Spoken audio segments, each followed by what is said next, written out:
সংস্থা গঠন করা হোক। আমাদের প্রস্তাবটা হলো এরকম, এই সংস্থার তিনি প্রধানভাবে তিনি ধর্মীয় শিক্ষা এবং ইসলামিক শিক্ষায় এবং আধুনিক শিক্ষায় শিক্ষিত হতে হবে। এটা সে একজন বিশ্ববিদ্যালয়ের অধ্যাপক হতে পারে, অথবা সাম্প্রতিক ধরেন বিদায় নিয়েছে এরকম অধ্যাপক হতে পারে, মাদ্রাসা প্রিন্সিপাল হতে পারে, মাদ্রাসা অধ্যক্ষ হতে পারে, এইগুলি প্রধান থাকবে। আর তার সঙ্গে সরকারের পক্ষে অতিরিক্ত সচিব, ডিআইজি, পুলিশ কমিশনার, তাদের সদস্য, জেলা লেভেলের জেলা ডিসি, এসপি, ইউনো, এই সমস্ত দিয়ে তারা সদস্য থাকবে। সাংবাদিক বন্ধুগণদেরকেও এই সদস্য কমিটিতে নেওয়ার জন্য আমরা সুপারিশ করছি, এবং বিশিষ্ট যারা স্বচ্ছ শিক্ষাবিদ, সমাজসেবক, তাদেরকেও নিয়ে এরকম কমিটি গঠন করে আইনের আওতায় এনে এই মাজারগুলি, দরগাগুলি পরিচালনা করবে, এটা আমাদের দাবি। সম্মানিত উপস্থিতি, এই সাথে সাথে আমাদের দাবি, জনাব সরওয়ার আলম সাহেব, যিনি অত্যন্ত স্বচ্ছ ব্যক্তি।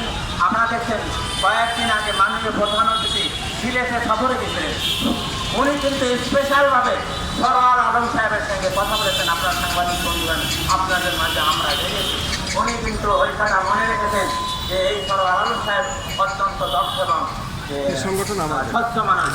উনি সেই বিষয়টি তাকে বাহবা দিয়েছে। তারা যখন মাননীয় প্রধানমন্ত্রী বিদেশ সফর ছিল, উনি আশা করেন আমাকে করতে পারে না। এই জন্য আমরা দাবি করি মানবিক কারণে করে যাও, মানবিক মানুষের জন্য, ইসলামের জন্য, এই অন্যায়ের প্রতিরোধের জন্য, স্বচ্ছতা সাধনের জন্য আবার তাকে সম্মানের সেখানে শুধু দর্শক বাংলাদেশ জাতীয় মানবাধিকার পরিষদের আমরা এই মানববন্ধন জাতীয় প্রেস ক্লাবের সামনে জাতীয় প্রেস ক্লাবের সামনে আমরা আমাদের দাবিগুলি জানিয়ে যাচ্ছি। আজকে জাতীয় প্রেস ক্লাবের সামনে আমাদের এই মানববন্ধন চলছে। ওখানে বিভিন্ন রকম তথ্য থেকে জানা যায় শিশুটি এবং শিশুটির মা, শিশুটি ভালো, কিন্তু শিশুটির মা হলো মানসিক রোগে আক্রান্ত, মানসিক গ্রস্ত। সে 1 বছর ধরে এই মাজারে ছিল তার সন্তানকে নিয়ে। আমার প্রশ্ন, ওখানে যারা খাবে, যারা টাকা পয়সা খায়, যারা সম্পদ লুট করে, যারা দেখছেন যে জমি নেওয়া যাওয়ার পরে তারা কিন্তু আন্দোলন করবে, এবং তার সঙ্গে সরকারের একটা দলীয় লোক জড়িত ছিল, এবং সে নাকি খাবেন সেখানটা।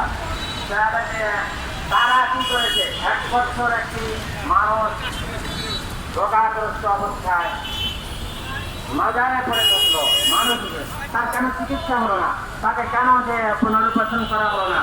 আমার প্রশ্ন, সেখানকার যারা দায়িত্বশীল সমাজসেবা বাগেরহাটের এবং ইউনো, ডিসি এবং অন্যান্য চেয়ারম্যান, তারা কেন এটাকে যে আইনের আওতায় আনা হলো না?